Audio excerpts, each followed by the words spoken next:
Audio Jungle.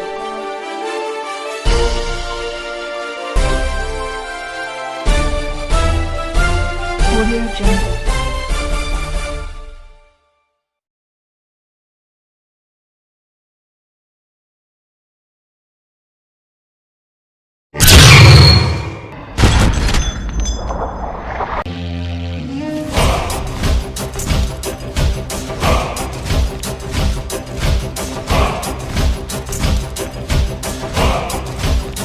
ಇತಿಹಾಸ ಕೃತಿಯ ಯಾವ ಪುಟದಲ್ಲೂ ಅಂತಹದೊಂದು ಯುದ್ಧದ ಬಗ್ಗೆ ಉಲ್ಲೇಖವಿಲ್ಲ.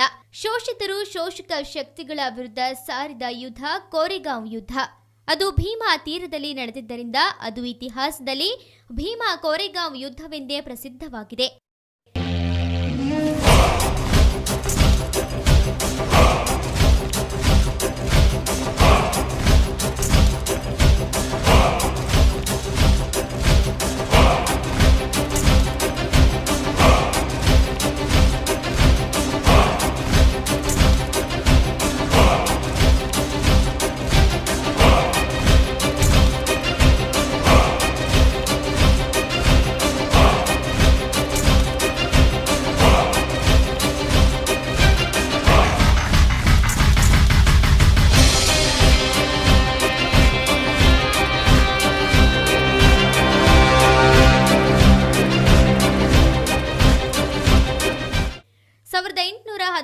ಹೊಸ ವರ್ಷದ ಸಂದರ್ಭದಲ್ಲಿ ನಡೆದ ಆ ಯುದ್ಧದ ವಿವರ ಹೇಳುವುದಕ್ಕೂ ಮುನ್ನ ಆ ಸಮಯದಲ್ಲಿ ಇದ್ದ ಸಾಮಾಜಿಕ ಸ್ಥಿತಿಗತಿಯನ್ನ ದಾಖಲಿಸುವುದು ಸೂಕ್ತವೆನಿಸುತ್ತದೆ. 1818 ಅದು ಮಹಾರಾಷ್ಟ್ರದಲ್ಲಿ ಪೇಶ್ವೆಗಳ ಆಡಳಿತದ ಕಾಲ. ಆಗಿನ ಪೇಶ್ವೆ ಮಂತ್ರಿ 2ನೇ ಬಾಜಿರಾಯ ಸಾಮಾಜಿಕ ದುಸ್ಥಿತಿಯ ಸಂದರ್ಭದಲ್ಲಿ ಮಹಾರಾಷ್ಟ್ರದ ಅಸ್ಪೃಶ್ಯರಾದ ಮಹಾರರಿಗೆ ದೌರ್ಜನ್ಯಕೋರ ಇಂತಹ ಪೇಶ್ವೆಗಳ ಮತ್ತವರ ಸಾಮ್ರಾಜ್ಯದ ವಿರುದ್ಧ ಹೋರಾಡುವ ಅದ್ಭುತ ಅವಕಾಶವೊಂದು ಬರುತ್ತದೆ. ಅದೇ ಕೋರೆಗಾಂವ್ ಯುದ್ಧ. ಅಂಬೇಡ್ಕರ್ ಅವರ ಪ್ರಕಾರವೇ ಹೇಳುವುದಾದರೆ ಮರಾಠರ ರಾಜ್ಯದಲ್ಲಿ ಪೇಶ್ವೆಗಳ ಆಡಳಿತದಲ್ಲಿ ಅಸ್ಪೃಶ್ಯರ ನೆರಳು ಹಿಂದುವೊಬ್ಬನ ಮೇಲೆ ಬಿದ್ದು ಆತ ಮಲಿನವಾಗುವುದನ್ನು ತಪ್ಪಿಸಲು ಸಾರ್ವಜನಿಕ ಬೀದಿಗಳಲ್ಲಿ ಅಸ್ಪೃಶ್ಯರಿಗೆ ಪ್ರವೇಶವನ್ನ ನಿರಾಕರಿಸಲಾಗಿತ್ತು. ಈ ಬಗೆಯ ಸಾಮಾಜಿಕ ಅಸಮತೋಲನದ ವಿರುದ್ಧ ದಮನಿತ ಸಮುದಾಯ ಸಿಡಿದೆದ್ದು ವಿಜೇತರಾದ ದಿನ.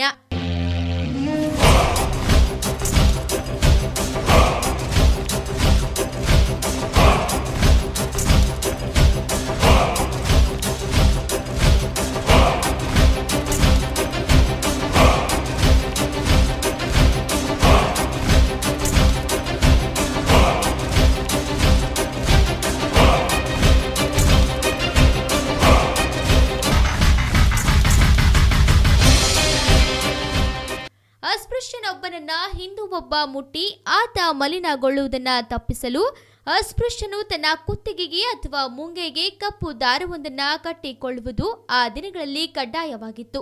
ಅಲ್ಲದೆ ಪೇಶ್ವೆಗಳ ರಾಜಧಾನಿಯಾದ ಪೂನಾದಲ್ಲಿ ಹಿಂದೂಗಳು ಅಸ್ಪೃಶ್ಯನೋರ್ವ ನಡೆದ ದಾರಿಯಲ್ಲಿ ನಡೆದು ಮಲಿನಗೊಳ್ಳುವುದನ್ನ ತಡೆಯಲು ಅಸ್ಪೃಶ್ಯನು ತನ್ನ ನಡುವಿಗೆ ಹಗ್ಗವೊಂದನ್ನ ಬಿಗಿದು ಅದಕ್ಕೆ ಕಸ ಪೊರಕೆಯೊಂದನ್ನ ಕಟ್ಟಿ ತಾನು ನಡೆದ ದಾರಿಯನ್ನ ಆತ ಗುಡಿಸಬೇಕಾಗಿತ್ತು.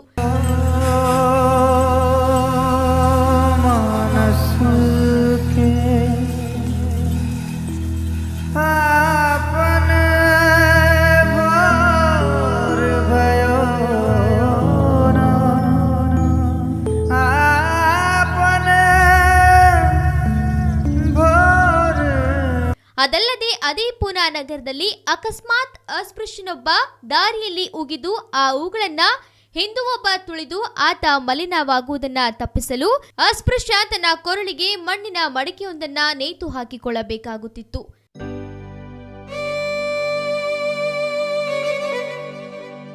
ಮತ್ತು ಉಗಿಯಬೇಕೆಂದಾಗ ಆತ ಮಡಿಕೆಯಲ್ಲಿ ಉಗುಳಬೇಕಾಗಿತ್ತು. ಪೇಶ್ವೆಗಳ ಕಾಲದ ಅಸ್ಪೃಶ್ಯರ ಸ್ಥಿತಿಗತಿಯನ್ನ ಅಂಬೇಡ್ಕರ್ ಅವರು ಹೀಗೆ ವಿವರಿಸುತ್ತಾ ಹೋಗುತ್ತಾರೆ. ಇದೇನು ಅಸ್ಪೃಶ್ಯರು ಮೇಲ್ಜಾತಿಗಳ ವಿರುದ್ಧ ಅವರ ದೌರ್ಜನ್ಯದ ವಿರುದ್ಧ ನೇರ ಕಾದಾಟಕ್ಕಿಳಿದಿದ್ದಲ್ಲ.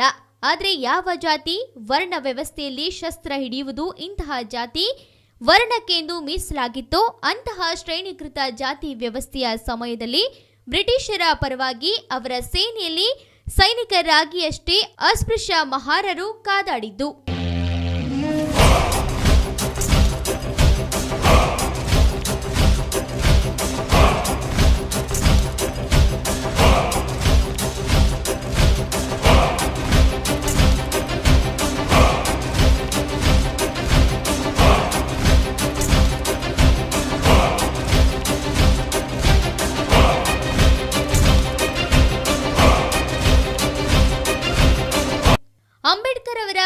ಬರಹಗಳು ಮತ್ತು ಭಾಷಣಗಳು ಸಂಪುಟ 17 ಭಾಗ 3 ಇಂಗ್ಲಿಷ್ ಆವೃತ್ತಿ ಪುಟ 4ರ ಪ್ರಕಾರ ಹೇಳುವುದಾದರೆ, ಭೀಮಾ ನದಿಯ ತೀರದಲ್ಲಿದ್ದ ಆ ಕೋರೆಗಾಂವ್ ರಣಾಂಗಣದಲ್ಲಿ ಬಾಂಬೆ ರೆಜಿಮೆಂಟ್ನ ಕೇವಲ 500 ಜನ ಮಹಾರ್ ಕಾಲ್ದಳದ ಸೈನಿಕರು, ಪೂನಾದ 250 ಅಶ್ವದಳದವರ ನೆರವಿನೊಂದಿಗೆ, ಜೊತೆಗೆ ಮದ್ರಾಸ್ನ 24 ಗನ್ಮೆನ್ಗಳ ಸಹಾಯದಿಂದ 20,000 ಅಶ್ವದಳವಿದ್ದ 8,000ದಷ್ಟು ಕಾಲ್ದಳವಿದ್ದ ಪೇಶ್ವೆಯ ಬೃಹತ್ ಸೇನೆಯ ವಿರುದ್ಧ 1818ರ ಜನವರಿ 1ರಂದು ಬೆಳಗ್ಗೆ 9 ಗಂಟೆಯಿಂದ ರಾತ್ರಿ 9 ಗಂಟೆಯವರೆಗೆ ಸತತ 12 ಗಂಟೆಗಳು ಯಾವುದೇ ವಿಶ್ರಾಂತಿ ಆಯಾಸವಿಲ್ಲದೆ, ಆಹಾರ ನೀರಿನ ಪರಿವೇ ಇಲ್ಲದೆ ಕ್ಯಾಪ್ಟನ್ FF ಸ್ಟಾಂಟನ್ ನೇತೃತ್ವದಲ್ಲಿ ಜಯಿಸುತ್ತಾರೆ.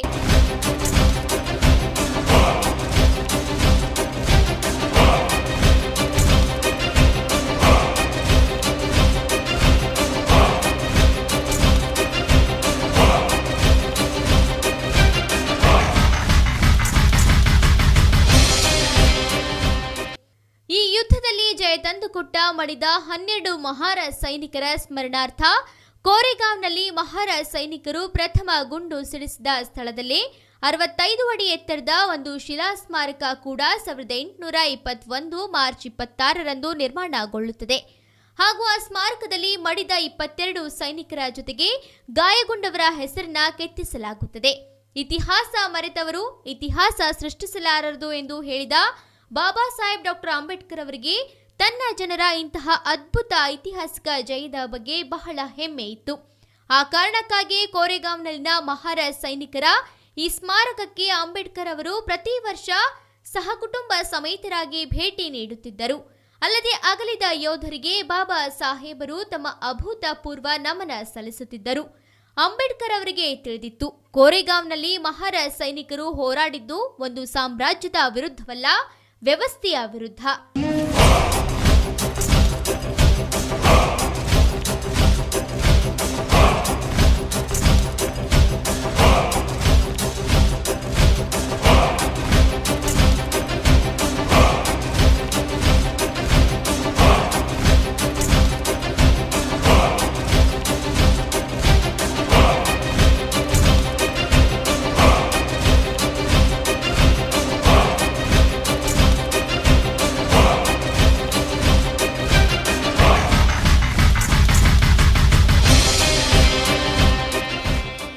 ಯಾವ ವ್ಯವಸ್ಥೆ ತಮ್ಮನ್ನ ಕೀಳಾಗಿ ಕಾಣುತ್ತಿತ್ತೋ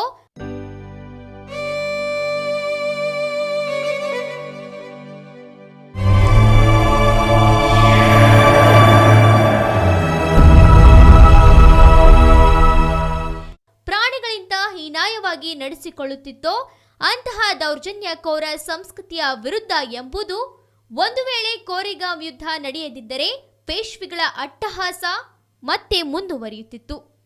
ಆ ಯುದ್ಧ ನಡೆದು 73 ವರ್ಷಗಳ ನಂತರ ಅಂದರೆ 1891 ಹುಟ್ಟಿದ ಅಂಬೇಡ್ಕರ್ ಅವರು ಶಿಕ್ಷಣ ಪಡೆದು ವಿದೇಶಿ ವ್ಯಾಸಂಗಕ್ಕೆ ತೆರಳಿ ಸಂವಿಧಾನ ಶಿಲ್ಪಿಯಾಗಲು ಇದು ಕಾರಣೀಭೂತವಾಯಿತು.